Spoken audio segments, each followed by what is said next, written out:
All right, welcome back. We're here. We're going to read chapter 8 of Selma Lagerlöf's book, The Saga of Gösta Berling. And before we get started on chapter 8, there were two words that came up when we were reading chapter 7.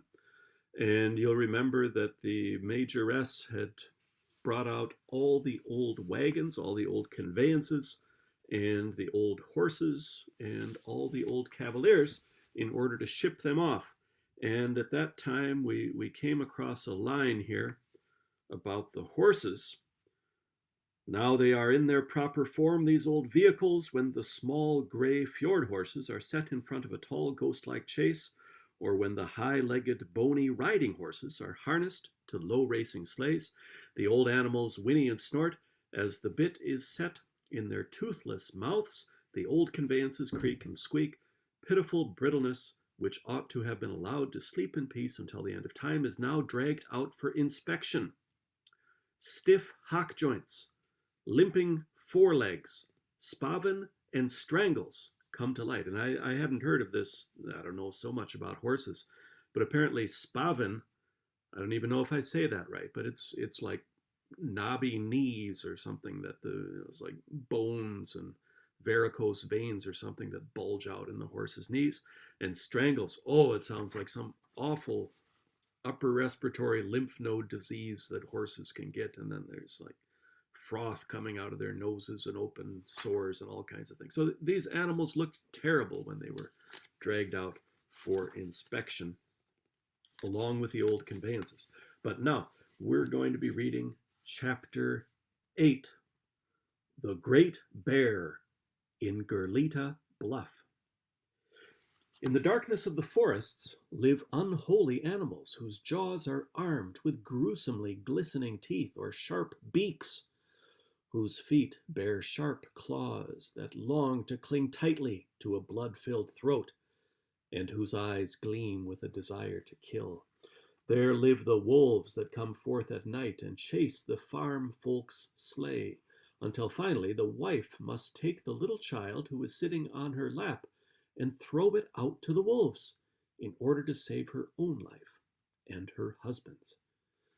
There lives the lynx, which the people call Göpa, for in the forest at least it is dangerous to say its right name. Anyone who has mentioned it during the day must see carefully to the doors and openings of the sheep barn toward evening, for otherwise it will come. It climbs right up the sheep barn wall, for its claws are strong as steel nails, glides in through the narrowest opening, and throws itself upon the sheep. And the Göpa hangs at their throats and drinks their blood and murders and scratches until every single sheep is dead. It does not stop its wild dance of death among the terrified animals as long as any of them show a sign of life. And in the morning the farmer finds all the sheep lying dead with throats torn apart, for Göpa leaves nothing living behind where she ravages. There lives the owl that hoots in the twilight. If you imitate him, then he will come swooping down over you on broad wings and tear out your eyes, for he is not a real bird, he is a ghost. And there lives the most terrible of all, the bear, who has the strength of 12 men, and who, when he has become a killer bear, can only be felled with a silver bullet. Can anything give an animal a greater aura of terror than this, that he can only be felled with a silver bullet? What kind of hidden terrible powers are there that dwell within him and make him impervious to common lead? A child may lie awake for many hours, shuddering at this wicked animal, whom the evil powers protect. And if someone were to meet him in the forest, large and tall as a walking cliff, then that person should not run, not defend himself either, but instead throw himself to the ground and pretend to be dead. Many small children have lain on the ground in their minds with the bear upon them. He has rolled them around with his paw, and they have felt his hot, panting breath on their face. But they lie quietly until he has gone off to dig a hole to hide them in. Then they slowly get up and steal away. leisurely at first, but then with increasing haste.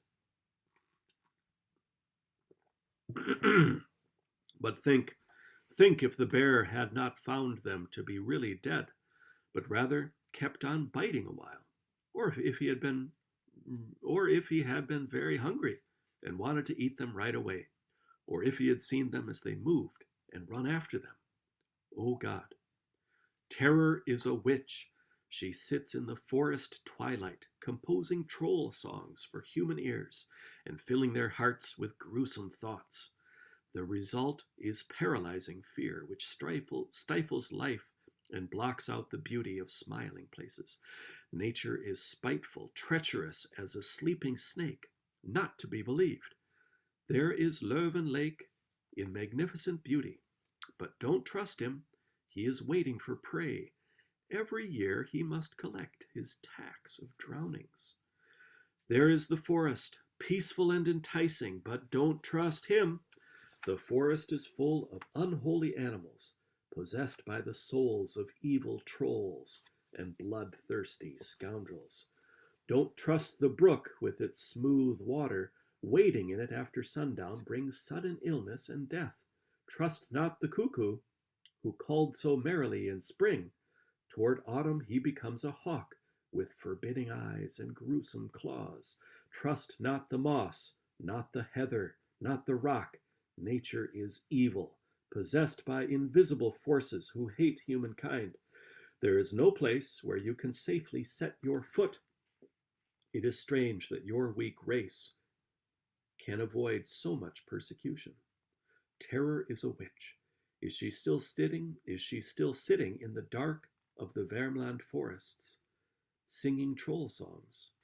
Does she still darken the beauty of smiling places?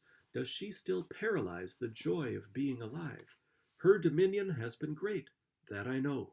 I who have had steel in my crib and charcoal in the bathwater, that I know. I who have felt her iron hand around my heart. But no one should think that I am now going to tell of something gruesome and terrible. This is only an old story about the great bear in Gurlita Bluff that I must relate, and it is completely up to anyone to believe it or not, just as it should be with all real hunting stories. The great bear has his home on the splendid hilltop known as Gurlita Bluff, which rises sheer and inaccessible on the shore of Upper Leuven. The roots of an overturned pine, between which the peat moss still hangs, form walls and roof around his dwelling. Branches and twigs shield it. The snow insulates it. He can lie inside there and sleep a good calm sleep from summer to summer. Is he a poet then, a delicate dreamer, this hirsute forest king, this slant-eyed robber? Does he want to sleep away the bleak nights and colorless days of the cold winter to be wakened by purling brooks and birdsong? Does he want to lie there dreaming of ripening lingonberry slopes and of ant hills filled with brown, tasty beings, and of the white lambs who pasture on the green slopes? Does he, the fortunate one, want to avoid the winter of life? Outside, the driving snow blows hissing in between the pines. Outside, the wolf and fox prowl around, crazy with hunger. Why should the bear alone get to sleep? May he rise up and feel how the cold bites, how heavy it is to wade in deep snow. May he rise up. He has bedded down so well. He is like the sleeping princess in the fairy tale. Just as she is awakened by love, so he wants to be wakened by spring, by a sunbeam that filters in through the twigs and warms his muzzle, by a few drops from the melting snowdrift that moisten his fur. He wants to be wakened.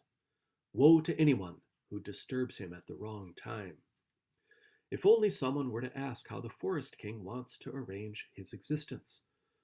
Not that a swarm of buckshot were suddenly to come whistling between the twigs and work its way into his hide like angry mosquitoes. Suddenly he hears shouts, clamor, and shots. He shakes sleep out of his limbs and pushes aside the twigs to see what it is. There is work to be done for the old combatant.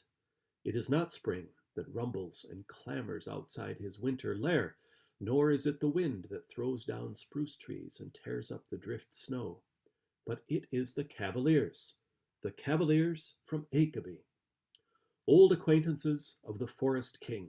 He no doubt recalls the night when Fuchs and Berenkreutz sat in ambush in the barn of a Nygård farmer. Nygård, that's a town, where a visit by him was expected. They had just fallen asleep over their flask of liquor when he swung in through the turf roof. But they woke up as he was about to lift the dead cow from the stable, and fell upon him with a rifle and knife. They took the cow from him and his one eye, but he salvaged his life.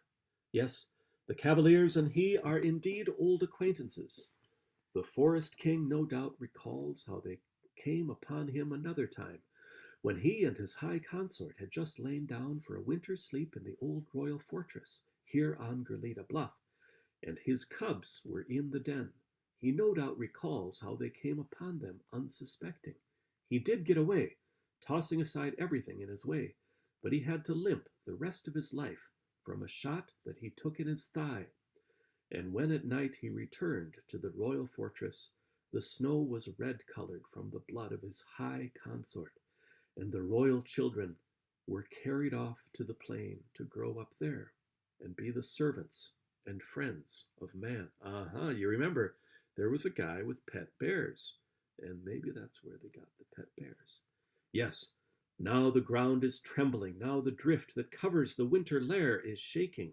Now he bursts out, the great bear, the old enemy of the cavaliers. Attention now, Fuchs, old bear killer.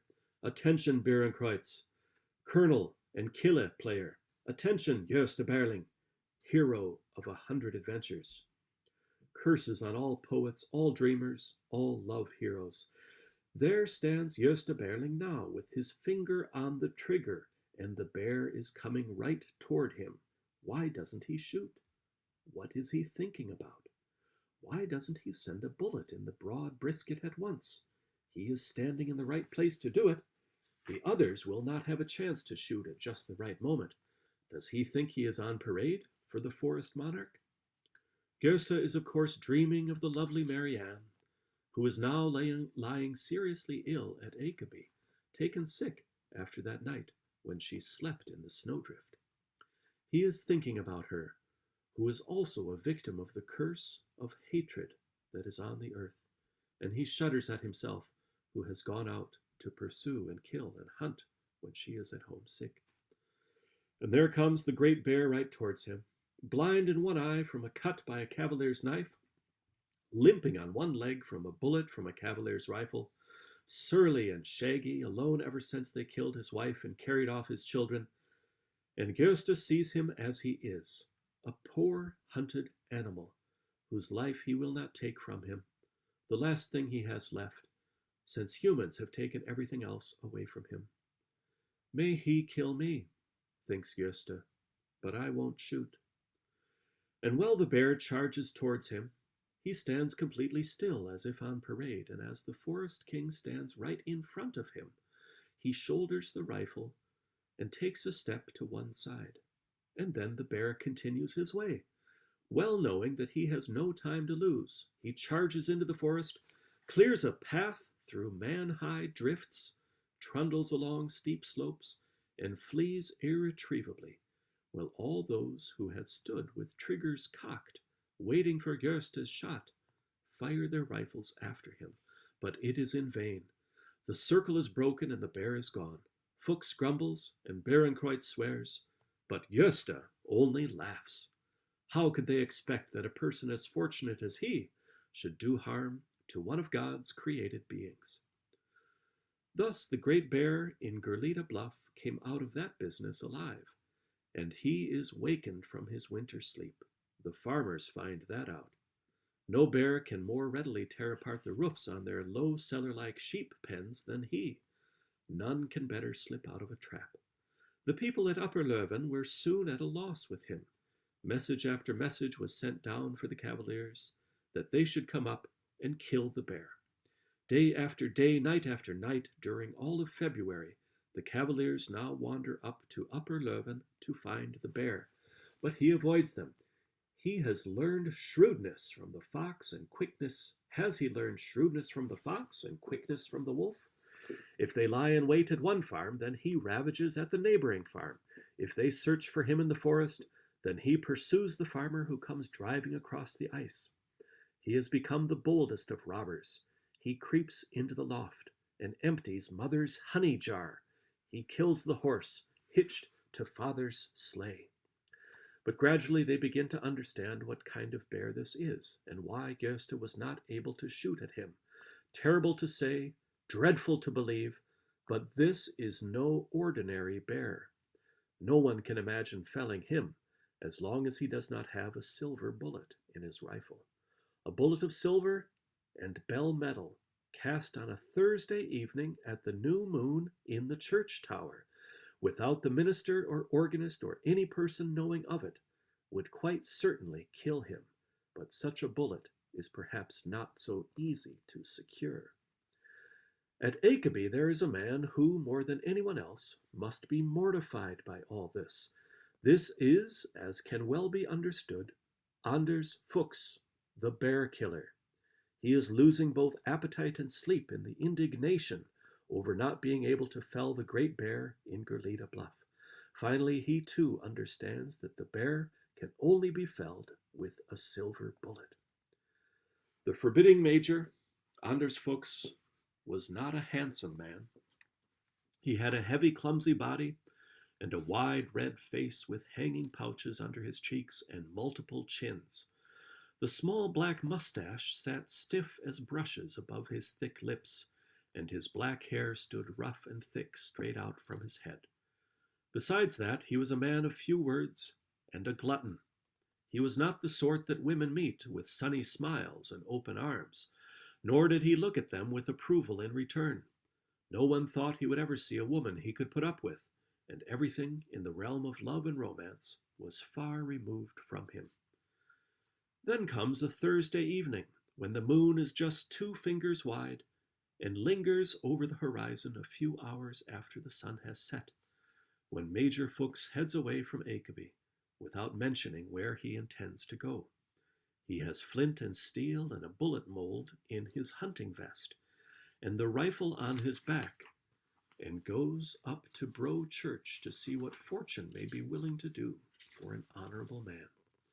The church is on the eastern shore of the narrow sound between Upper and Lower Leuven, and Major Fuchs has to cross the Sound Bridge to get there. Thus he is walking down toward the bridge, deep in thought, without looking up toward the Broby Hills, where the houses are sharply outlined against the evening sky, or towards Gurlita Bluff, which raises its round crown in the evening radiance. Anders Fuchs is only looking toward the ground, brooding about how he will get hold of the church key without anyone knowing about it. As he comes down onto the bridge, he hears someone shouting so desperately that he has to raise his eyes. At that time, Faber, the little German, was the organist in Bro. He was a delicate fellow, meager both in weight and in merit.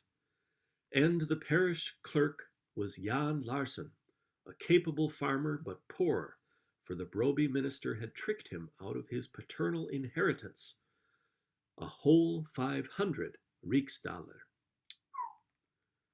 The parish clerk wanted to marry the organist's sister, fine little Miss Faber, but the organist would not let him have her, and therefore the two were not friends. This evening the parish clerk has met the organist down at the bridge and rushed right at him. He grasps him by the chest and lifts him right out over the bridge railing and swears that he will throw him down into the Sound if he does not give him the fine little miss.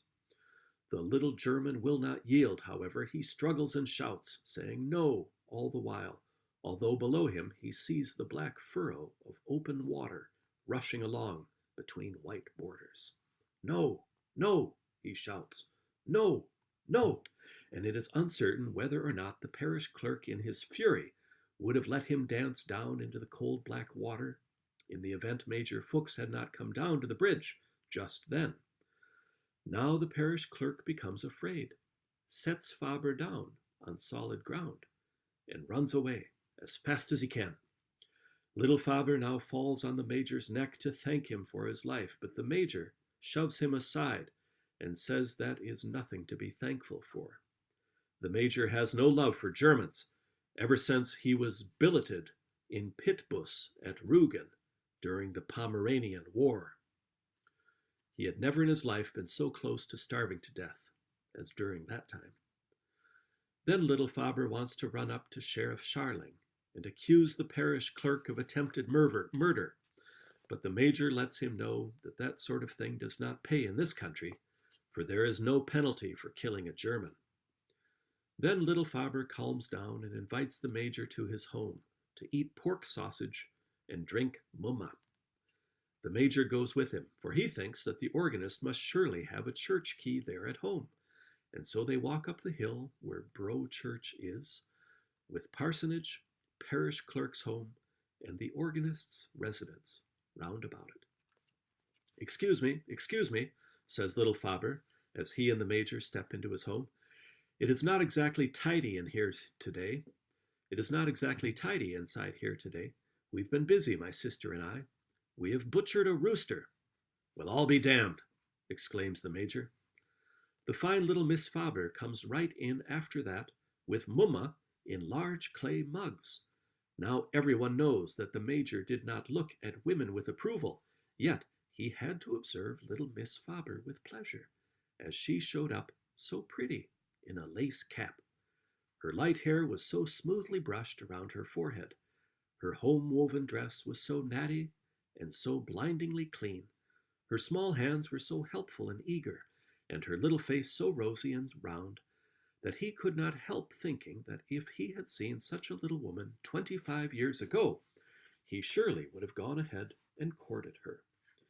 As pretty and rosy red and nimble as she is, her eyes are completely cried out. This is exactly what infuses him with such tender thoughts about her. While the men eat and drink, she passes in and out of the room. One time she goes over to her brother, curtsies, and says, "How do you command, my brother, that we should place the cows in the shed?" "Place 12 to the left and 11 to the right. Then they won't butt each other," says little Faber. "What in blazes? Do you have that many cows, Faber?" exclaims the major. But the way it was with that business was that the organist only had 2 cows, but he called one of them 11 and the other one 12, so that it would sound important when he talked about them.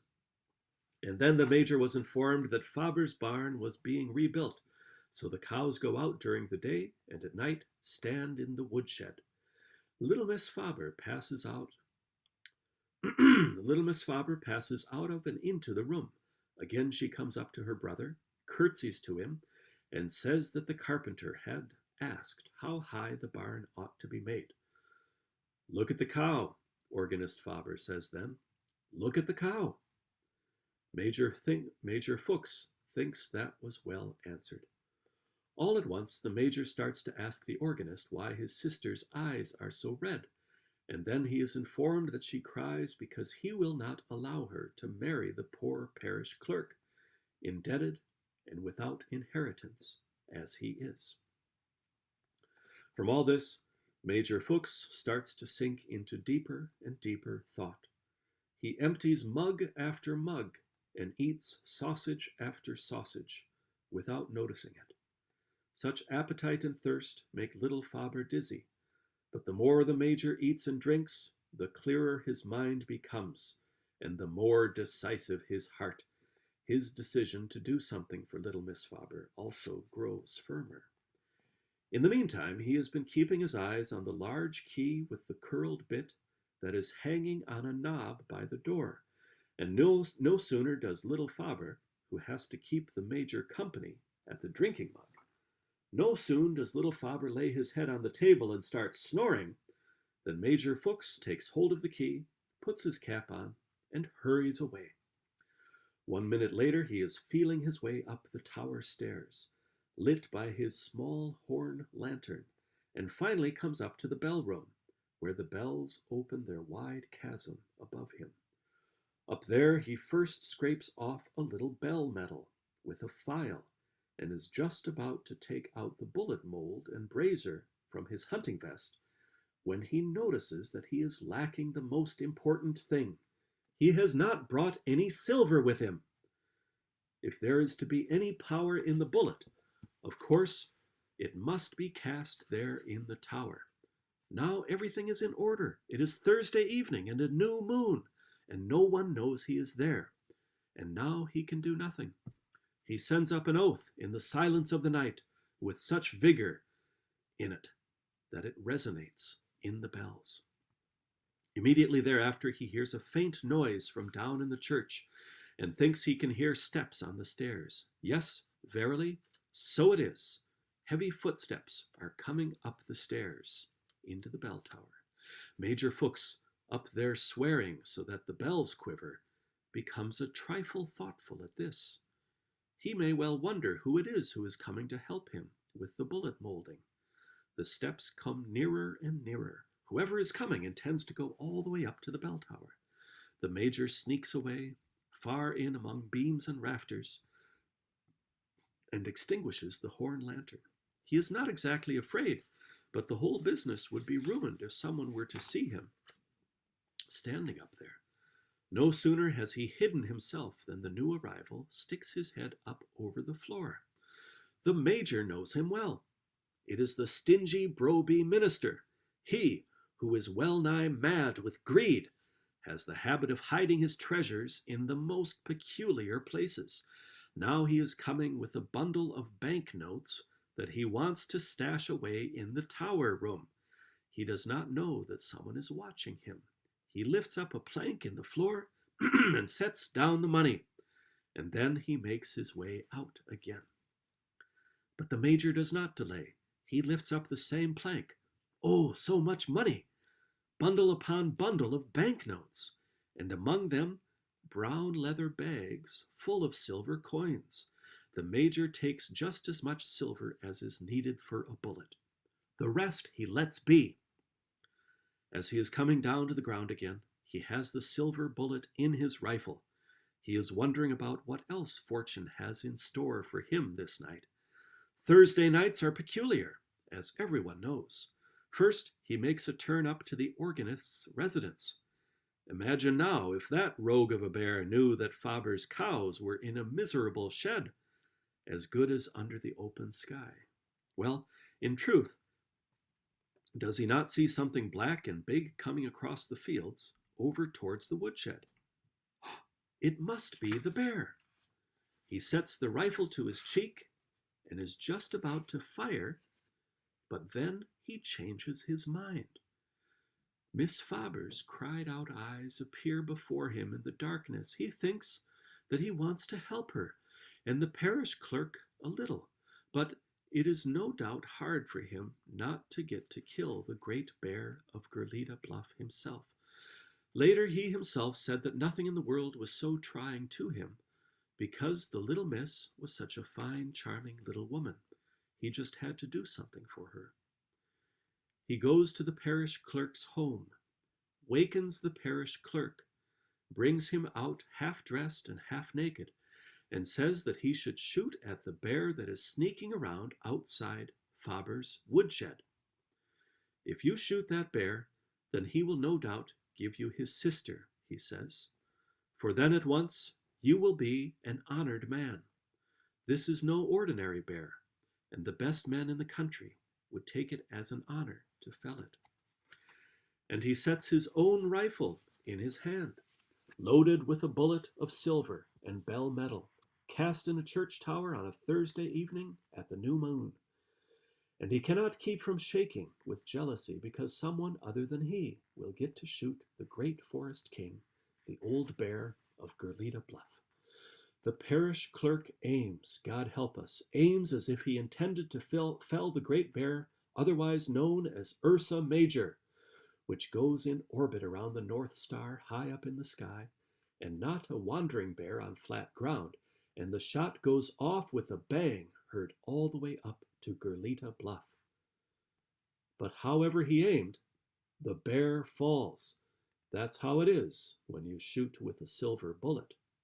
The bear is hit in the heart, even if you've aimed at Ursa Major. People immediately come rushing out of all the nearby farms and wonder what's going on, for never has a shot thundered louder and wakened more sleeping echoes than this one. And the parish clerk is much praised, for the bear had been a true plague upon the land. Little Faber also comes out, but now Major Fuchs is cruelly deceived. There stands the parish clerk, surrounded with honor, and he has even saved Faber's cows in the bargain. But the little organist is neither moved nor grateful. He does not open his arms to him, nor does he greet him as a brother-in-law and hero. The major stands, furrowing his eyebrows and stamping his foot in wrath over such wretchedness. He wants to speak and explain to the greedy, pinch-hearted little fellow what a deed this is, but then he starts to stammer so that he cannot get out a word. And he becomes angrier and angrier at the thought that he has forsaken the honor of felling the great bear to no avail. Oh, this is plainly impossible for him to grasp, that someone who has done such a great deed would not be worthy of winning the proudest bride. The parish clerk and a few fellows are going to flay the bear. They go over to the whetstone and sharpen the knives. The others go inside and go to bed. Major Fuchs remains alone with the dead bear. Then he goes up to the church once again puts the church key in the lock, climbs up narrow stairs and crooked steps, wakens the sleeping doves, and once again approaches the tower room.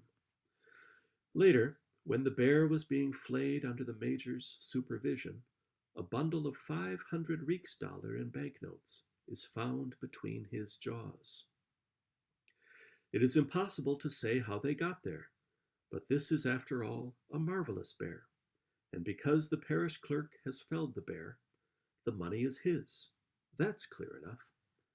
When this becomes known, little Faber also realizes what an honorable deed the parish clerk has performed, and he explains that he would be proud to become his brother-in-law. On Friday evening, Major Fuchs returns to Ekeby after having been present at a shooting feast in the parish clerk's home and an engagement party at the organist's residence. He walks along the road with a heavy heart.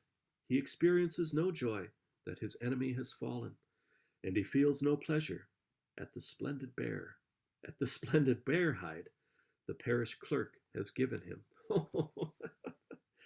Now many might believe that he is grieving that the fine little miss will belong to another. Oh no, he feels no sorrow about that, but this is what bothers him, that the old one-eyed forest king is now fallen, without his having been able to shoot the silver bullet at him. So then he comes up to the cavalier's wing, where the cavaliers are sitting around the fireplace, and without a word throws down the bearskin in the midst of them. No one should think that he told about his mission. It was only long, long afterward that anyone could pry out of him what had really happened. Nor did he reveal the Broby minister's hiding place, and perhaps the minister never even noticed the theft. The cavaliers inspected the hide. "This is a beautiful hide," says Berenkreutz. "I can only imagine how this lad came up out of his winter sleep. Or maybe you shot him in his lair." "He was shot in Bro." "Yes, he wasn't as big as the Gurlita bear, was he?" says Gösta. "But this was a fine animal." "If he had been one-eyed," says Kevenhuller, "then I would believe you had felled the old one yourself. But this one has no wounds or scars by the eye, so it can't have been the one." Fuchs swears at his stupidity, but then his face lights up so that he becomes truly handsome. So the great bear has not fallen from another man's shot after all. "Lord God, how good you are," he says, clasping his hands together. All right, that was chapter 8, a story about a bear hunt in Selma Lagerlöf's book, The Saga of Gösta Berling.